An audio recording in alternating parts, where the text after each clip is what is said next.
ಸದಾಗಮೈಕವಿಜ್ಞೇಯಂ ಸಮತೀತಕ್ಷರಾಕ್ಷರಂ ನಾರಾಯಣಂ ಸದಾ ವಂದೇ ನಿರ್ದೋಷಾಶೇಷ ಸದ್ಗುಣಂ ವಿಶೇಷಣಾನಿ ಯಾನಿ ಯಃ ಕಥಿತಾನಿ ಸದುಕ್ತಿಭಿಃ ಸಾಧಯಿಷ್ಯಾಮಿ ತಾನ್ಯೇವ ಕ್ರಮಾತ್ ಸಜ್ಜನ ಸಂವಿದೇ. ಯಾವುದಾಗಬೇಕು?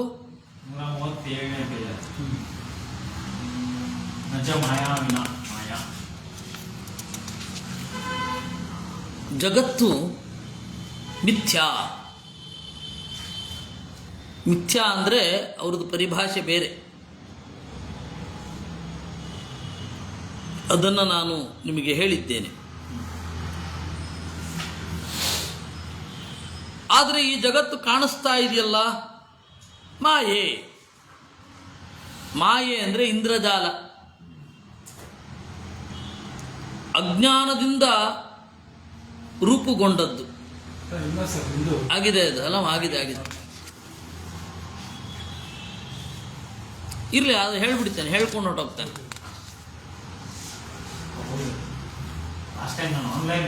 ಅದೇ ಆಗ್ಲಿ. ಮಾಯಾವಿನ ಇಂದ್ರಜಾಲ ಮಾಡ್ತಾ ಇರುವವನಿಗೆ ತಾನು ಪ್ರಯೋಗ ಮಾಡ್ತಾ ಇರುವಂತಹ ಮಾಯೆ ಕಾಣೋಲ್ಲ, ಅವನ ಅನುಭವಕ್ಕೆ ಬರ್ತಾ ಇರಲ್ಲ. ಇವಾಗ ನಿಮಗೆ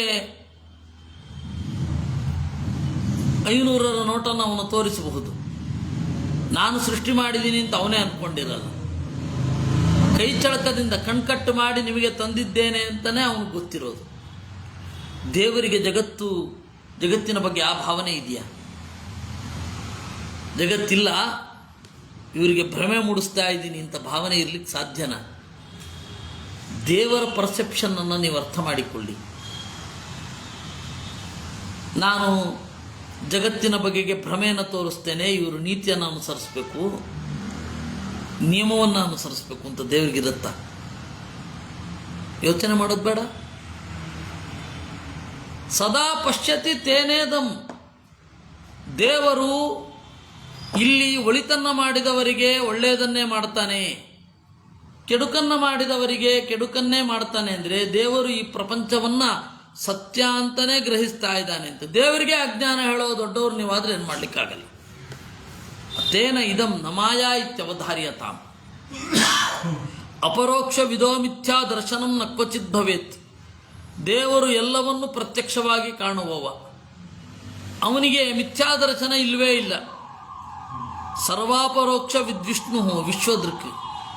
ಎಲ್ಲವನ್ನೂ ಬಲ್ಲ ದೇವರು ಜಗತ್ತನ್ನು ನೋಡ್ತಾ ಇದ್ದಾನೆ. ಆದ್ದರಿಂದ ಆ ಜಗತ್ತು ಮಿಥ್ಯಾ ಅಲ್ಲ. ಯದಿಚ ಏಕಮೇವ ಬ್ರಹ್ಮ ಉಪಾಧಿಭೇದಾತ್ ಸಂಸರತಿ ಮುಚ್ಚತೆ ಚ. ಇನ್ನು ಒಂದೇ ಬ್ರಹ್ಮ ಏಕಪಾತ್ರಾಭಿನಯ ತರಹ ಅಂತ ಅನ್ಕೊಳ್ಳಿ. ಉಪಾಧಿ ಭೇದ ಅಂದರೆ, ಉಪಾಧಿ ಅಂದರೆ ಇವ್ರು ಹೇಳೋ ಪ್ರಕ್ರಿಯೆಗೊಂದು ಹೇಳ್ತೇನೆ. ಒಂದು ಗುಂಡಗಿನ ಆಕಾರವನ್ನು ಬರೆಯಿರಿ, ವೃತ್ತ, ಸರ್ಕಲ್. ಅದರ ಮಧ್ಯದಲ್ಲಿ ಒಂದು ಗೆರೆ ಎಳೀರಿ. ಈ ಕಡೆ ಪಾರ್ಟ್ ಒಂದು, ಈ ಕಡೆ ಪಾರ್ಟ್ ಒಂದಿದೆ. ಈ ಕಡೆ ಪೋರ್ಷನ್ನು ಮತ್ತು ಈ ಕಡೆ ಪೋರ್ಷನ್ ಗೊತ್ತಾಗೋದು ಆ ಮಧ್ಯದ ಗೆರೆಯಿಂದ. ಅದು ಉಪಾಧಿ. ಹಾಗೆ ಜೀವ ಹಾಗೂ ಬ್ರಹ್ಮರು ಒಂದೇ. ಒಂದು ಮಧ್ಯದಲ್ಲೊಂದು ಗೆರೆ ಎಳೀರಿ. ಬಲಗಡೆಯ ಪೋರ್ಷನ್ನು ಅಜ್ಞಾನದಿಂದ ಕೂಡಿದರೆ ಅದು ಜೀವ. ಅದೇ ತತ್ವ ಎಡಗಡೆ ಪೋರ್ಷನ್ ಅಜ್ಞಾನದಿಂದ ಕೂಡಿಲ್ಲ, ಅದೇ ದೇವರು. ಒಂದು ದೊಡ್ಡ ಸರ್ಕಲ್ನಲ್ಲಿ ಮಧ್ಯದ ಒಂದು ಗೆರೆ ಇಲ್ಲದ ಭೇದವನ್ನು ಹೇಗೆ ಕ್ರಿಯೇಟ್ ಮಾಡುತ್ತೋ ಹಾಗೆ ಒಂದೇ ಬ್ರಹ್ಮ. ಅಜ್ಞಾನವೆಂಬ ಉಪಾಧಿ ಇದ್ದರೆ ಅದು ಜೀವರು. ಅಜ್ಞಾನ ಅನ್ನುವ ಉಪಾಧಿ ಇಲ್ಲದ ಭಾಗ ಏನಿದೆ ಅದು ಬ್ರಹ್ಮ. ಅದರಿಂದಾಗಿ ಒಂದೇ. ಅದೇ ಸಂಸಾರಕ್ಕೆ ಒಳಗಾಗತ್ತೆ, ಅದೇ ಮುಕ್ತಿಗೊಳಗಾಗುತ್ತೆ. ಇದು ಅವ್ರ ವಾದ. ಅದಕ್ಕೆ ಆಚಾರ್ಯರು ಹೇಳಿದ್ರು, ಸಂಸಾರಿಗಳು ಎಲ್ಲ ಕಾಲದಲ್ಲೂ ಇರ್ತಾರಲ್ಲಪ್ಪ, ಹಾಗಾದರೆ ಬ್ರಹ್ಮನಿಗೆ ಮುಕ್ತಿಯೇ ಇಲ್ವೇ? ಎಂಥ ಭಯಾನಕ! ಈ ಬಸ್ಟರ್ ಕೇಟನ್ ಹಾಸ್ಯ ಇದ್ದ ಹಾಗಾಗತ್ತೆ. ಅವನೇನು ಮಾಡ್ತಾನೆ, ಯಾವುದೋ ಒಂದು ತೂತಲ್ಲಿ ಅವನು ಬೆರಳು ಸಿಕ್ಕಾಕೊಂಡ್ಬಿಟ್ಟಿರುತ್ತೆ. ಅದನ್ನು ಹೇಗೋ ಬಿಡಿಸ್ಕೊಳ್ಳಿಕ್ಕೆ ಅಂತ ಹೇಳಿ ತನ್ನ ಬಲಗೈ ಬೆರಳನ್ನು ಬಿಟ್ಟು ಎಡಗೈ ಬೆರಳು ಇಡ್ತಾನೆ. ಈಗಲೂ ಹೋಗ್ಲಿಕ್ಕಾಗಲ್ಲ. ಸರಿ, ಅದೆರಡನ್ನು ಬಿಡಿಸ್ಕೊಂಡು ಬರಬೇಕಾದ್ರೆ ಕಾಲು ಸಿಕ್ಕಾಕೊಂಡ್ಬಿಡುತ್ತೆ. ಅದನ್ನು ಬಿಡಿಸ್ಕೊಳ್ಬೇಕಾದ್ರೆ ಇಡೀ ಸೊಂಟ ಹಿಡ್ಕೊಂಡ್ಬಿಟ್ಟಿರುತ್ತೆ. ಅದ್ಯಾವುದೋ ಒಂದು. ಒಟ್ಟಾರೆ ಬಿಡುಗಡೆ ಇಲ್ಲ ಬ್ರಹ್ಮನಿಗೆ. ಹೌದಾ? ಒಪ್ಕೊಂಡ್ರಾ? ಯಾಕೆಂದರೆ ಯಾವಾಗಲೂ ಸಂಸಾರ ಇರುತ್ತೆ, ಯಾವಾಗಲೂ ಸಂಸಾರಿ ಇರ್ತಾನೆ. ಈ ತುಂಡು ಮುಕ್ತಿ ಆಗಬಹುದು, ಆದರೆ ಇನ್ನೊಂದು ತುಂಡು ಬಂಧನದಲ್ಲೇ ಇರುತ್ತೆ. ನನ್ನ ಬಲಗೈ ಮುಕ್ತವಾಯಿತು, ಎಡಗೈ ಸಿಕ್ಕಾಕೊಂಡ್ಬಿಟ್ಟಿರುತ್ತೆ ಗರ್ಗಸಕ್ಕೆ. ಅದನ್ನು ಬಿಡಿಸ್ಕೊಂಡೆ, ನನ್ನ ಕಾಲು ಸಿಕ್ಕಾಕೊಂಡ್ಬಿಟ್ಟಿದೆ ಗರ್ಗಸಕ್ಕೆ. ಹೀಗೆ ಅನಂತ ಬಂಧನ ಪರಂಪರೆ ಅನ್ನೋದು ನಡೀತಾ ಇರುತ್ತೆ. ಬ್ರಹ್ಮನಿಗೆ ಯಾವತ್ತೂ ಮುಕ್ತಿಯೇ ಇಲ್ಲ. ಅತಃ ತದ್ಭಾವೋಪಿ ನ ಮುಕ್ತಿ. ಅದರಿಂದ ಬ್ರಹ್ಮನಾದರೂ ಮುಕ್ತಿ ಇಲ್ಲ, ಹಣೆ ಬರಹ. ಯಾಕೆಂದರೆ ನಾನು ಬ್ರಹ್ಮನಾದರೂ ನನ್ನ ಇನ್ನೊಂದು ತುಂಡು ಜೀವನಾಗೇ ಇರುತ್ತೆ. ಅವನು ಮುಕ್ತನಾದ, ಅವ್ರದ್ದು ಇನ್ನೊಂದು ತುಂಡು ಮುಕ್ತನಾಗಿರಲ್ಲ, ಬದ್ಧವಾಗಿರುತ್ತೆ. ಹೀಗೆ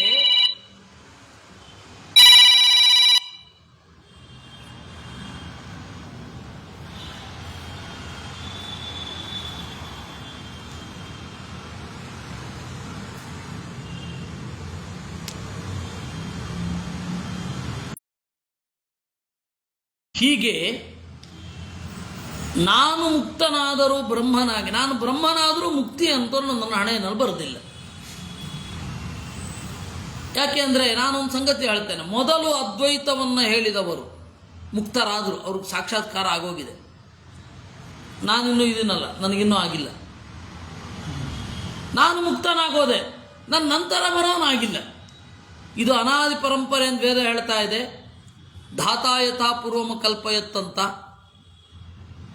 ಹಾಗಾದರೆ ಬ್ರಹ್ಮನಾದರೂ ಸುಖ ಇಲ್ಲ. ಬ್ರಹ್ಮನಾಗೋದು ಸುಖ ಅಂತೀರ, ಬ್ರಹ್ಮನಾದರೂ ಸುಖ ಇಲ್ಲ. ಸರ್ವದಾ ಉಪಾಧಿ ಸಂಬದ್ಧತ್ವಾತ್ ತಸ್ಯ. ಒಂದಲ್ಲ ಒಂದು ಉಪಾಧಿ ಜೊತೆಗಿದ್ದೇ ಇರುತ್ತೆ. ನಚ ಶುದ್ಧಸ್ಯ ನೋಪಾಧಿ ಸಂಬಂಧ ಇತಿ ವಾಚ್ಯಂ. ಹಾಗಲ್ಲ, ಬ್ರಹ್ಮ ಎರಡು ತರಹ. ಒಂದು ಶುದ್ಧ ಬ್ರಹ್ಮ, ಇನ್ನೊಂದು ಔಪಾಧಿಕ ಬ್ರಹ್ಮ. ಇದೇನ್ರಿ ಇದು ಹೊಸದು ಶುರು ಮಾಡ್ತಾ ಇದ್ದೀರಲ್ರಿ? ಉಪಾಧಿ ಸಂಬದ್ಧಸ್ಯ ಉಪಾಧಿ ಸಂಬಂಧ ಕಲ್ಪನೆ ಅನವಸ್ಥಾ ಪ್ರಸಂಗಾತ್. ಉಪಾಧಿ ಸಂಬದ್ಧನಾಗಿರ್ತಾನೆ, ಅವನಿಗೆ ಇನ್ನೊಂದು ಉಪಾಧಿ ಜೊತೆಯಲ್ಲಿರುತ್ತೆ. ಇವನು ಮುಕ್ತನಾದ ಕೂಡಲೇ ಇನ್ನೊಂದು. ಇದು ಅನವಸ್ಥಾ, ನೆವರ್ ಎಂಡಿಂಗ್. ಮುಕ್ತರಾಗೋದೇ ಇಲ್ಲ. ನಚ ತೇನೈವ ಸಂಬಂಧೇನ ಸಂಬದ್ಧಸ್ಯ ಆತ್ಮಾಶ್ರಯಾತ್. ಇಲ್ಲ, ತನ್ನಿಂದ ತಾನೇ ಸಂಬದ್ಧನಾಗಿದ್ದಾನೆ ಅಂದರೆ ತನ್ನ ಕುತ್ತಿಗೆ ಮೇಲೆ ತಾನೇ ಕೂತ್ಕೊಂಡ ಅನ್ನೋ ಹಾಗಿರುತ್ತೆ. ಅಂದ್ರೆ ಶುದ್ಧ ಬ್ರಹ್ಮನಿಗೂ ಮುಕ್ತಿ ಆಗಿಲ್ಲ. ಮುಕ್ತಿ ಆಗಿಲ್ಲ ನಿಮ್ಮ ಪ್ರಕಾರ. ಯಾಕೆಂದ್ರೆ ಅವನಿಗೆ ದುಃಖ ರಾಹಿತ್ಯವೇ ಮುಕ್ತಿ ಅಂದ್ಮೇಲೆ ಹೌದು, ಒಂದು ಭಾಗ ಯಾವಾಗಲೂ ಸಂಸಾರಿಯಾಗೇ ಇರುತ್ತೆ. ಈಗ ಇದು ಹೆರಿಗೆ ಹಾಸ್ಪಿಟಲ್ ವಾರ್ಡ್ ಇದ್ದ ಹಾಗೆ. ಯಾವಾಗಲೂ ಅಲ್ಲಿ ಗರ್ಭಿಣಿ ಒಬ್ಳು ಇದ್ದೇ ಇರ್ತಾಳೆ. ಅವಳು ಹೆರ್ತಾಳೆ ಹೋಗ್ತಾಳೆ, ಇನ್ನೊಬ್ಳು ಬರ್ತಾಳೆ, ಹೆರ್ತಾಳೆ ಹೋಗ್ತಾಳೆ, ಹಾಗೆ ನೆವರ್ ಎಂಡಿಂಗ್ ಪ್ರೋಸೆಸ್. ಆ ಹಾಸ್ಪಿಟಲ್ನೇ ಕೆಡುವುದ್ರೆ ಮಾತ್ರ ಅಲ್ಲಿ ಮತ್ತೆ ಅಲ್ಲಿರಲ್ಲ ಅಷ್ಟೆ. ಈ ತರಹ ನಿರಂತರ ನಡೀತಾನೇ ಇರುತ್ತೆ. ಇತಶ್ಚ ಮಿಥ್ಯೋಪಾದಿರ್ನ ಯುಜ್ಯತೆ. ಈ ಕಾರಣದಿಂದಲೂ ಮಿಥ್ಯೋಪಾದಿ ಸರಿ ಇಲ್ಲ. ಯಾಕೆಂದರೆ ಅಜ್ಞಾನ ಸಿದ್ಧಿಯಾದರೆ ಅಜ್ಞಾನದಿಂದ ಮಿಥ್ಯೋಪಾದಿ ಇದೆ. ಅಜ್ಞಾನ ಇಲ್ಲದೆ ಹೋದರೆ ಮಿಥ್ಯಾ ಇಲ್ಲ. ಮಿಥ್ಯೋಪಾದಿ ಇಲ್ಲದೆ ಹೋದರೆ ಅಜ್ಞಾನ ಸಿದ್ಧಿಯಾಗಲ್ಲ. ಯಾಕೆಂದರೆ ಮಿಥ್ಯೋಪಾಧಿ ಭಿನ್ನನಾದವನೇ ಅಜ್ಞಾನಿ. ಶುದ್ಧನಾದವನು ಅಜ್ಞಾನಿ ಅಂತ ಹೇಳಬಾರದು. ಯಾಕೆಂದರೆ ಶುದ್ಧ ಯಾವಾಗಲೂ ಇರ್ತಾನೆ. ಶುದ್ಧ ಬ್ರಹ್ಮನಿಗೂ ಅಜ್ಞಾನ ಇದೆ ಅಂದರೆ ಅಜ್ಞಾನವನ್ನು ಸ್ವಭಾವ ಆಗಿ ಹೋಗುತ್ತೆ. ಅಲ್ಲದೆ ಶುದ್ಧನಾದ ಬ್ರಹ್ಮ ಅವನು ಬಹಳ ಜನ ಇದ್ದಾನೆ ಅಂತಲೂ ಒಪ್ಲಿಕ್ಕೆ ಬರಲ್ಲ. ಆದ್ದರಿಂದ ಸತ್ಯವಾದದ್ದು ನಿವೃತ್ತಿಯಾಗಲ್ಲ. ಇದನ್ನೆಲ್ಲ ನೋಡ್ತಾ ಇದ್ರೆ ಅನ್ಯೋನ್ಯಾಶ್ರಯತ. ನೀವು ಹೇಳುವ ವೇದಾಂತ ನಮಗೆ ಹೇಗೆ ಕೇಳುತ್ತೆ ಅಂದರೆ, ಹೈಕೋರ್ಟಲ್ಲಿದೆ ಅಂದರೆ ವಿಧಾನಸೌಧದ ಮುಂದೆ ಇದೆ, ವಿಧಾನಸೌಧ ಎಲ್ಲಿದೆ ಅಂದರೆ ಹೈಕೋರ್ಟ್ ಮುಂದೆ ಇದೆ ಅಂತ. ಮಿಥ್ಯೋಪಾಧಿ ಸಿದ್ಧಿಯಾದರೆ ಆ ರೀತಿ, ಅಜ್ಞಾನ ಸಿದ್ಧಿಯಾದರೆ ಮಿಥ್ಯೋಪಾಧಿ ಸಿದ್ಧಿ, ಮಿಥ್ಯೋಪಾಧಿ ಸಿದ್ಧಿ ಆದರೆ ಜೀವಸಿದ್ಧಿ, ಜೀವಸಿದ್ಧಿ ಆದಮೇಲೆ ಅಜ್ಞಾನ ಸಿದ್ಧಿ. ಒಂದೋ ಇದು ಎರಡು, ಇಲ್ಲ ಅಂದರೆ ಚಕ್ರಕ. ಮದುವೆ ಆದರೆ ಹುಚ್ಚು ಬಿಡತ್ತೆ, ಹುಚ್ಚು ಬಿಡಬೇಕಾದ್ರೆ ಮದುವೆ ಆಗಬೇಕು, ಇದು ಅನ್ಯೋನ್ಯಾಶ್ರಯ. ಮದುವೆ ಆದಮೇಲೆ ಹುಚ್ಚು ಬಿಡತ್ತೆ, ಹುಚ್ಚು ಬಿಟ್ಟ ಮೇಲೆ ಮದುವೆ ಆಗತ್ತೆ, ಇದು ನೌಕರಿ ಸಿಗತ್ತೆ, ಕೆಲಸ ಸಿಕ್ಕಿದ ಮೇಲೆ ಮದುವೆ ಆಗತ್ತೆ, ಇದು ಚಕ್ರಕ. ಹೀಗೆ ಅಜ್ಞಾನ ಇದೆ ಅಂತ ಪ್ರೂವ್ ಆಗಲಿ, ಅಜ್ಞಾನ ಇದೆ ಅಂತ ಪ್ರೂವ್ ಆದಮೇಲೆ ಉಪಾಧಿ ಮಿಥ್ಯಾ ಅಂತ ಗೊತ್ತಾಗತ್ತೆ. ಮಿಥ್ಯೋಪಾಧಿ ಇದ್ದರೆ ಓ ಜೀವ ಅಂತ ಗೊತ್ತಾಗತ್ತೆ, ಜೀವನಿಗೆ ಅಜ್ಞಾನ ಸಿದ್ಧಿ ಆಗತ್ತೆ. ಇದು ಎಲ್ಲ ಸಮಸ್ಯೆ. ನಚ ಶುದ್ಧಮೇವ ಭ್ರಾಂತ್ಯ ಅಜ್ಞಮಿತಿ ಯುಕ್ತಂ. ಅದಕ್ಕೇನು ಹೇಳಬೇಕು ಅಂದರೆ, ಶುದ್ಧ ಬ್ರಹ್ಮ ಒಂದೇ ಇರೋದು, ಭ್ರಾಂತಿಯಿಂದ ತನ್ನನ್ನೇ ಜೀವ ಅಂತ ಅನ್ಕೊಂಡ್ಬಿಟ್ಟಿದೆ ಅಂತ ಅನ್ಬೇಕು. ಏನು ಭಯಾನಕ!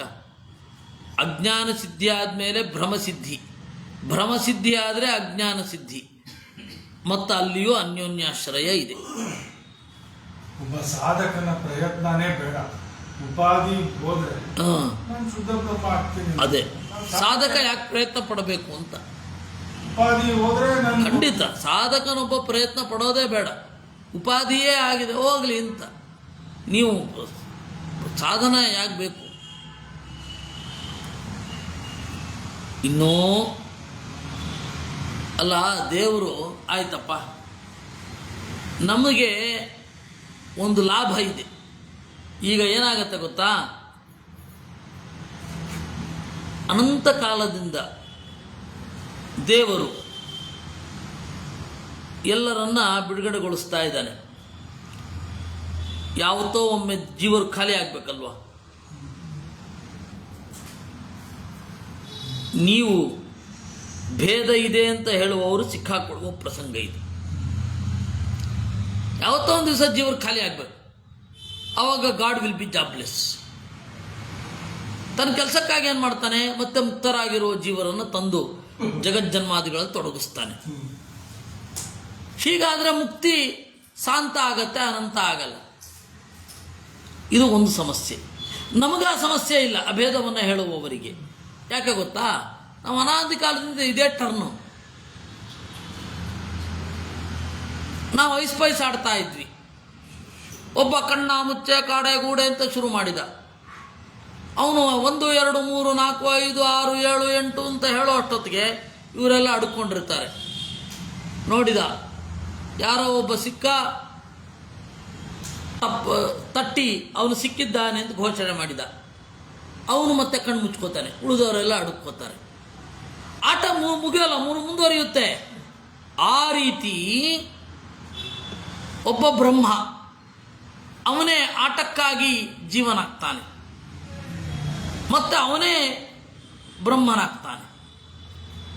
ಈ ರೀತಿ ಆಟ ಆಡಿಕೊಂಡು ಜಗತ್ತಿನ ಅನಾದಿ ನಿತ್ಯತ್ವವನ್ನು ನಾವು ಸಮರ್ಥನೆ ಮಾಡ್ತೇವೆ.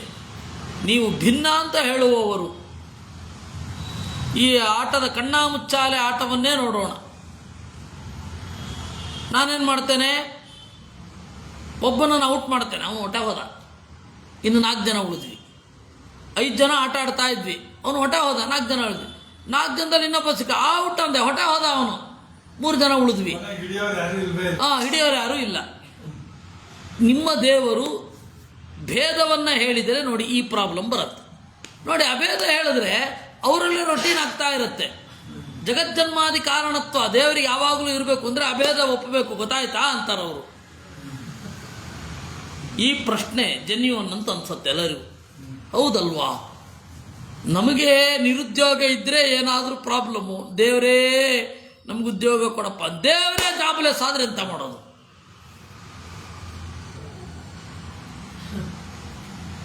ಸೊ ಎಐ ಬಂದು ಮನುಷ್ಯರು ಮಾತ್ರ ಜಾಬ್ಲೆಸ್ ಆಗೋದಲ್ಲ, ದೇವರು ಜಾಬ್ಲೆಸ್ ಆಗ್ಬಿಡ್ತಾನೆ. ಈ ಥರ ಆದರೆ ಜೀವರೆಲ್ಲ ಮುಗಿದು ಹೋಗಿ. ಅದಕ್ಕೆ ಆಚಾರ ಹೇಳಿದ್ರು, ಆ ಆತಂಕ ಬೇಡ ಮಾರಾಯ, ಜೀವಾನಂತ್ಯ ಹೊಂದಿದೆ ಅಂತಂದ್ರು. ಏನು? ಅತೀತ ಅನಾಗತ ಅತೀತಾಶ್ಚ ಯಾವಂತ ಸಹಿತ ಕ್ಷಣಾ ಅತೀತ ಅನಾಗತಾಶ್ಚೈವ ಯಾವಂತ ಪರಮಾಣವ ತತೋಪ್ಯನಂತ ಗುಣಿತ ಜೀವಾನಾಂ ರಾಚಯ ಪೃಥಕ್ ಇತಿ ವತ್ಸಶ್ರುತೆ ನ ಸಂಸಾರಿಣಾಂ ಪರಿಸಮಾಪ್ತಿ ಅಸ್ಮತ್ ಪಕ್ಷೇ. ಅಯ್ಯೋಯ್ಯೋ ದೇವರಿಗೆ ಕೆಲಸ ಇಲ್ಲ ಆಗತ್ತಲ್ಲ ಅಂತ ನೀನು ತಲೆಬಿಸಿ ಮಾಡಬೇಕಾಗಿಲ್ಲ. ನಿನಗೊಂದು ಸಿಂಪಲ್ ಲೆಕ್ಕ ಹೇಳ್ತಾನೆ ಕೇಳು. ಜಗತ್ತು ಸೃಷ್ಟಿಯಾಗಿ ಈ ತನಕ ಎಷ್ಟು ವರ್ಷಗಳಾಗಿದೆ? ಆ ಎಲ್ಲ ವರ್ಷಗಳ ಕ್ಷಣಗಳನ್ನು ಕನ್ವರ್ಟ್ ಮಾಡು. ಆ ಎಲ್ಲ ವರ್ಷಗಳನ್ನು, ಆ ಎಲ್ಲ ದಿವಸಗಳನ್ನು ಕ್ಷಣಗಳಾಗಿ ಕನ್ವರ್ಟ್ ಮಾಡು. ಭೌತಿಕವಾಗಿ ಹೇಳೋದಾ?